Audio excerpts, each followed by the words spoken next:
sûr. Pour la première fois depuis une semaine, une autorité civile va pénétrer dans le sanctuaire Hutu, devenu chasse gardée militaire.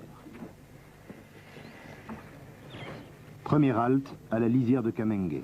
Les observateurs observent, les militaires sont aux aguets.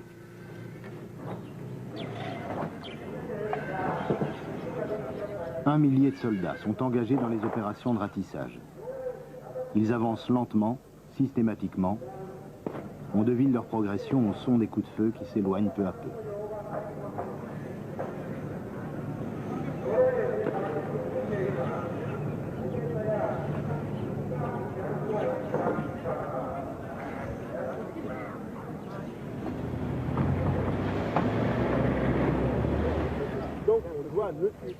Les observateurs attendent. Ils ne peuvent qu'espérer que là-bas, à quelques centaines de mètres, tout se passe correctement. Jean-Marie Ngendahayo retrouve ici son frère, Déo, chargé de la sécurité présidentielle. S'il est ici, c'est que le président n'est pas loin. On ne pourra rien faire. On ne peut rien faire.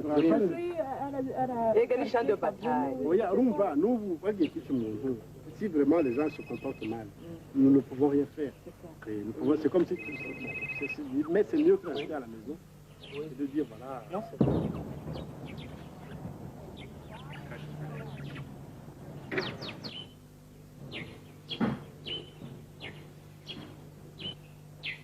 Les détonations se font rares et lointaines. Le nettoyage de Kamenge touche à sa fin. Un nettoyage par le vide.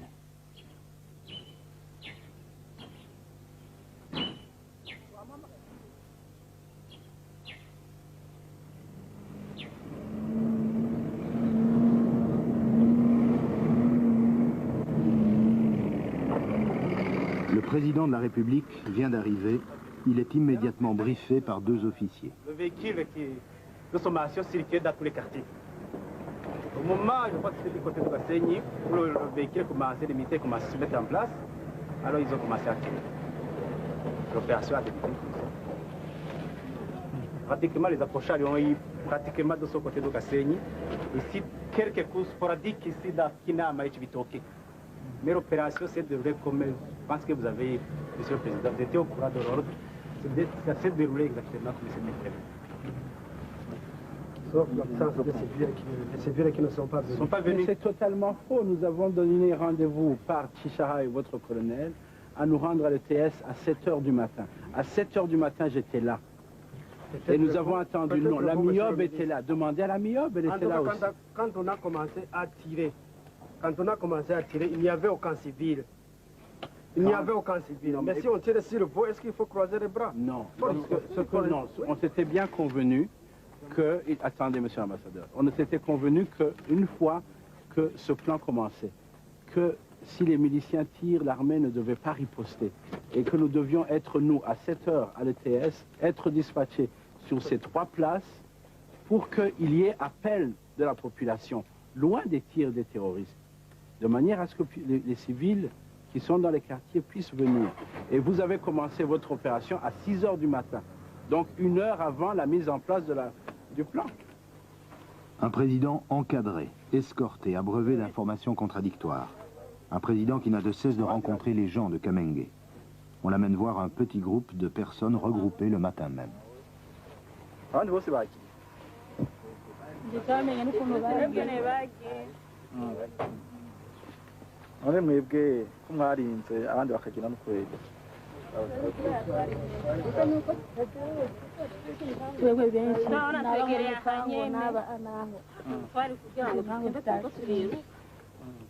Le président burundais descend souvent sur le terrain. Il veut aller partout, mais il dépend du bon vouloir des militaires. Aujourd'hui, la visite sera furtive et peu instructive.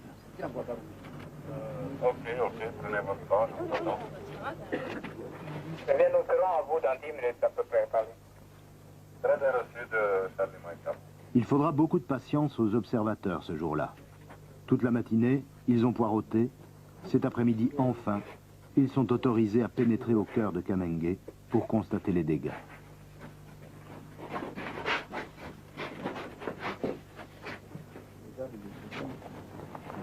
Ici et là, des incendies, allumé pour l'exemple.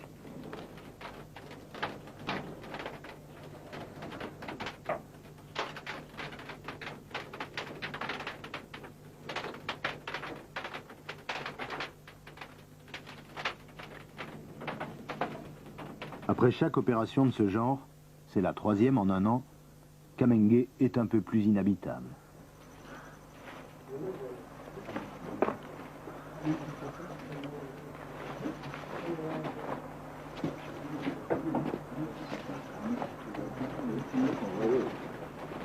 De toute façon, il n'y a que des traces de bottines, hein. Donc des traces de bottines et de cire. Les observateurs poussent des dizaines de portes, à la recherche d'on ne sait trop quel survivant. Mais apparemment, il n'y a plus personne à Kamenge. Le premier être sera cette femme, saignée comme une chèvre. C'est un cadavre frais en plus. C'est un cadavre frais. Oui, c'est ça. Et visiblement, elle a été ligotée. La première bavure. Il sera difficile de faire croire que cette femme représentait un danger pour la sécurité du Burundi. Et puis, comme une revanche de la vie, comme une apparition miraculeuse, un vieillard surgit de nulle part. Il s'est terré pendant une semaine. Le déploiement des observateurs aura au moins permis ce jour-là de sauver quelques personnes. Quelques vieux, incapables de fuir et déjà résignés à mourir.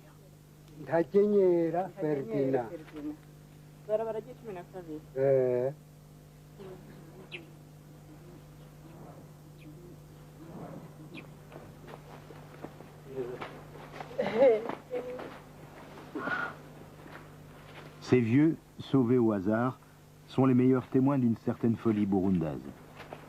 Pour eux, il n'y a guère de différence entre un soldat Tutsi et un rebelle Hutu.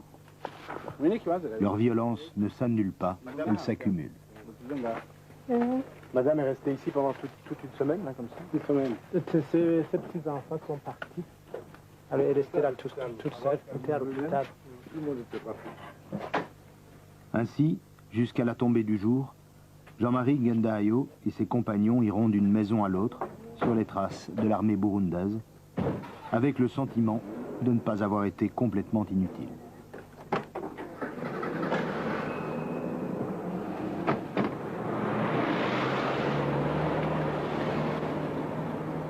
Mais le lendemain, le réveil sera dur.